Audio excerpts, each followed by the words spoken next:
दुनिया को लगा था कि शायद इतिहास बदल जाएगा, दशकों की दुश्मनी खत्म होगी और शांति का एक नया चैप्टर शुरू होगा।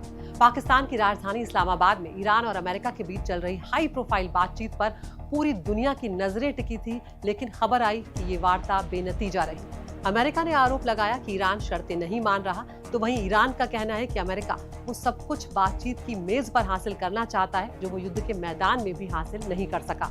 लेकिन इस पूरी कहानी में एक बहुत बड़ा ट्विस्ट है।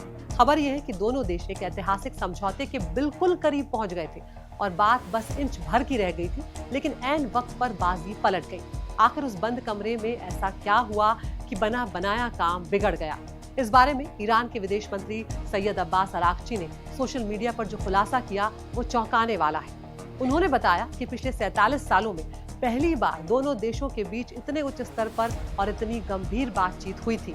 अरागची के मुताबिक ईरान इस बार इस्लामाबाद एमओयू पर साइन करने के लिए पूरी तरह तैयार था। दोनों पक्ष समझौते के इतने करीब थे कि बस कलम चलने की देर थी।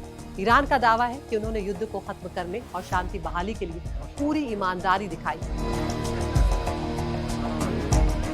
लेकिन जैसे ही फाइनल साइन का वक्त आया, अमेरिका ने अपनी पुरानी चाल चल दी।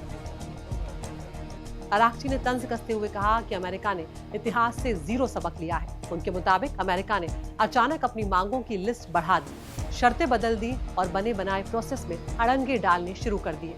इसे कूटनीति की भाषा में शिफ्टिंग गोल पोस्ट कहा जाता है, यानी जब आप गोल करने वाले हो तभी कोई गोल पोस्ट ही हटा दे।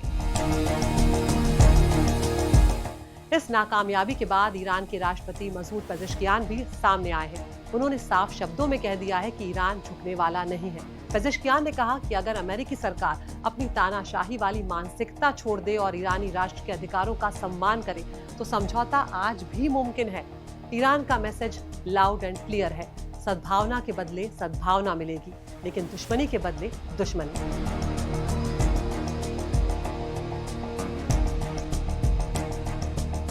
राष्ट्रपति ने अपनी टीम की पीठ थपथपाई और संसद अध्यक्ष गालिबाफ को अपना प्रिय भाई बताते हुए एकजुटता का संदेश दिया। सवाल अब ये है कि क्या अमेरिका वाकई शांति चाहता था या फिर ये बातचीत सिर्फ एक दिखावा थी? क्या मैक्सिमलिस्ट यानी सब कुछ पा लेने की अमेरिकी जिद ने दुनिया से शांति का एक बड़ा मौका छीन लिया है? अब इस्लामाबाद की नाकाम वार्ताओं का असर मिडिल ईस्ट के भविष्य पर क्या पड़ेगा, ये देखना काफी अहम होगा।